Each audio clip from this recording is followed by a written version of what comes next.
mpenzi mtazamaji wangu wa runinga ya An-Nisaa, natumaini umeshinda vyema popote ulipo. Ikiwa ni siku ya Ijumanne ya tarehe 21 mwezi wa 10 mwaka 2025. Karibu kwenye Dira ya Dunia ambapo tunakujuza habari zilizojiri ndani ya ulimwengu huu. Kwanza tupate yaliyojiri. Majambazi 4 wauawa, ng'ombe 57 warejeshwa Marsabit.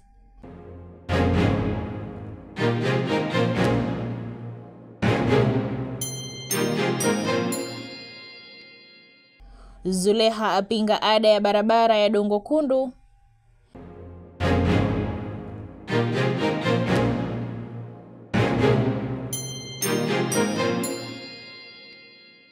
Uchaguzi Tanzania mwaka 2025, mshindi kutangazwa ndani ya siku 3 INEC.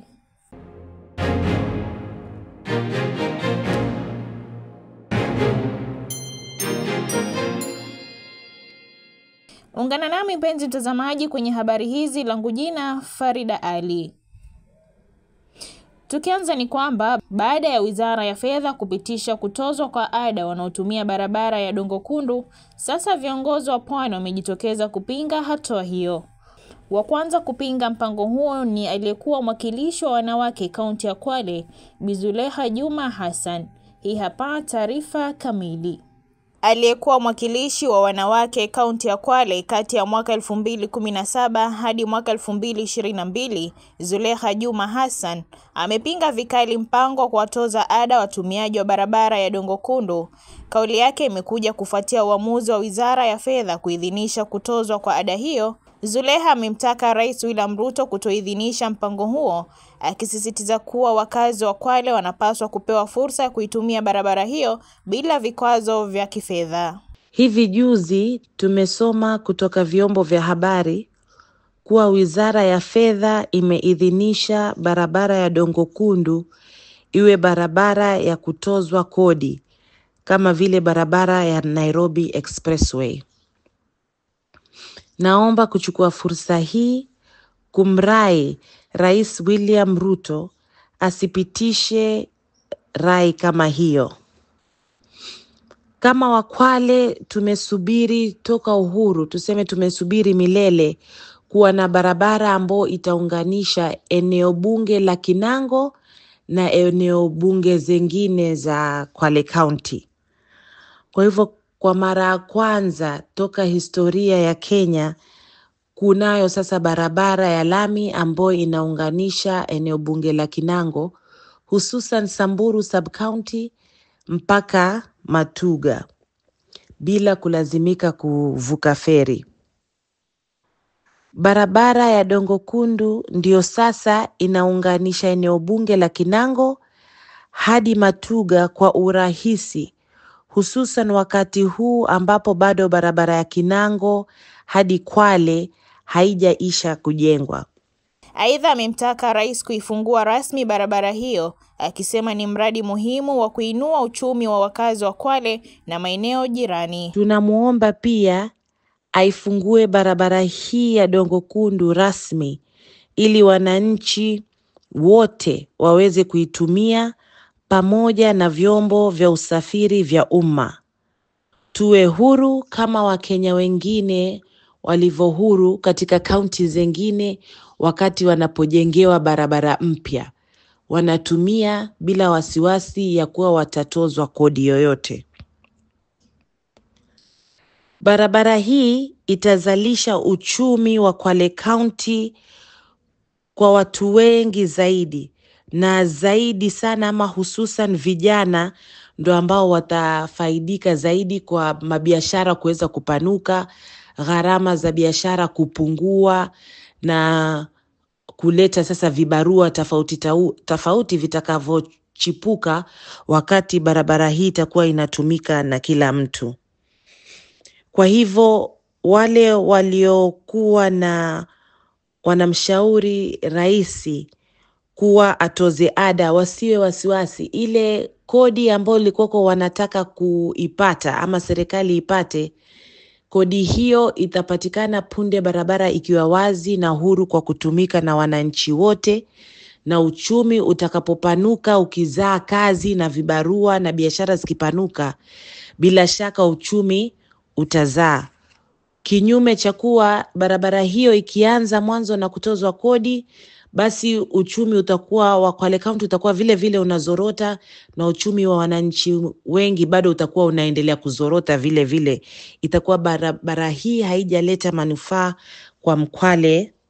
Mwisho, sote tunajua kuwa Dongo Kundu ni mradi uliozaliwa na mawazo ya hayati Baba Raila Amolo Odinga, na kwa mujibu wa bidii zake za kutetea wananchi wale walio chini zaidi kiuchumi katika nchi yetu ya Kenya, basi tunaomba Dongo Kundu isigeuzwe kuwa barabara ya kutozwa kodi, kama heshima mojawapo za mwisho kwa marehemu mpendwa wetu Raila Amolo Odinga. Farida Ali nikiripotia runinga An-Nisa, Mombasa.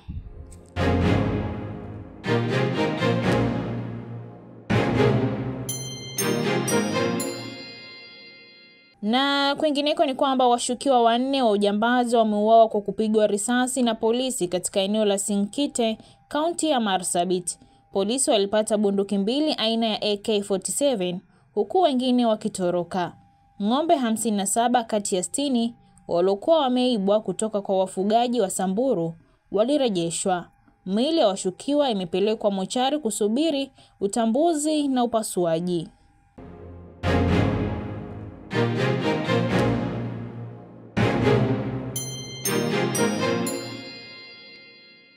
Na kwingineko, rais wa Senegal Diomaye Faye leo Jumanne alifanya mazungumzo na Rais William Ruto katika ikulu ya Nairobi. Viongozi hao wawili walijadili masuala ya ushirikiano, ikiwemo fursa za kibiashara chini ya mkataba wa biashara huru wa bara la Afrika.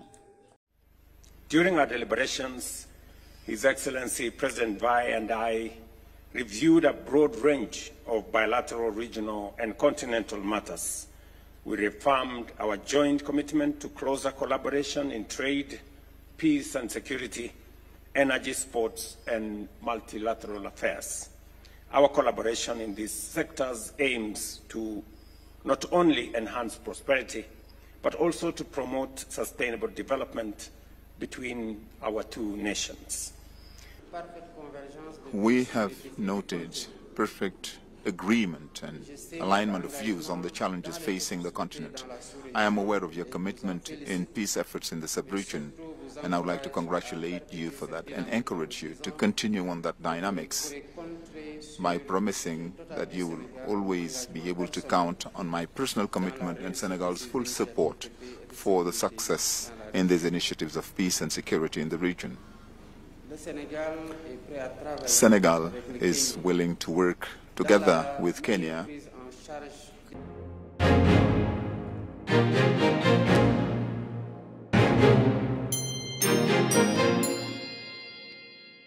Na tukisonga mbele ni kwamba Tume Huru ya Taifa ya Uchaguzi Tanzania INEC imesema matokeo ya urais yatatangazwa ndani ya saa 72 baada ya upigaji kura kufikia tamati tarehe 29 Oktoba.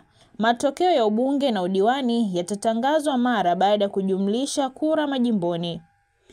INEC na ZEC zimesisitiza uchaguzi utafanyika kwa uwazi na kufuata sheria. Chadema haitashiriki uchaguzi kutokana na mwenyekiti wake Tundu Lissu kuwa gerezani kwa tuhuma za uhaini.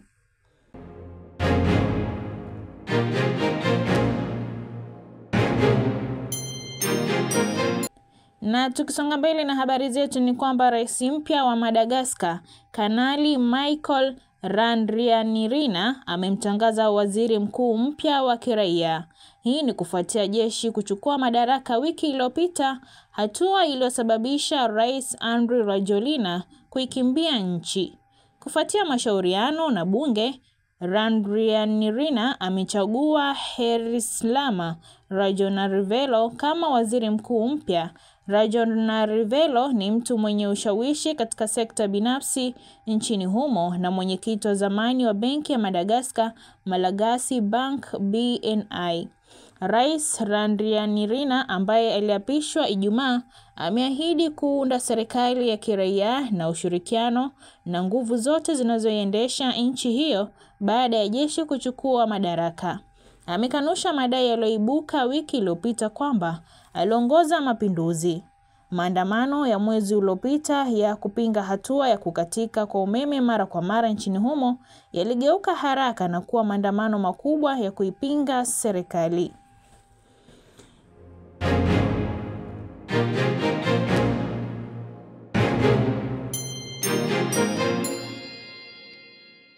Na tukisonga mbele, mpenzi mtazamaji, ni kwamba viongozi wa Ulaya wakiwemo viongozi wa Ujerumani, Uingereza na Ufaransa na Umoja wa Ulaya wametoa taarifa ya pamoja na Ukraine hii leo wakiunga mkono mwito wa Rais wa Marekani Donald Trump wa usitishaji wa mapigano. Taarifa hiyo imesema viongozi wa Ulaya watakutana baadaye wiki hii katika mkutano wa kilele wa Umoja wa Ulaya katika mfumo wa muungano wa wenye nia kwa nchi zinazoiunga mkono Ukraine. Rais wa Ukraine Volodymyr Zelensky atahudhuria mkutano huo mjini London siku ya Ijumaa. Rais Trump pamoja na kiongozi mwenzake wa Urusi Vladimir Putin wanapanga kukutana katika mji mkuu wa Hungary, Budapest. Hungary ni mwanachama wa Umoja wa Ulaya na jumuiya ya kujihami ya NATO, ila imekuwa na mahusiano mazuri na Urusi katika kipindi chote cha vita vya Ukraine.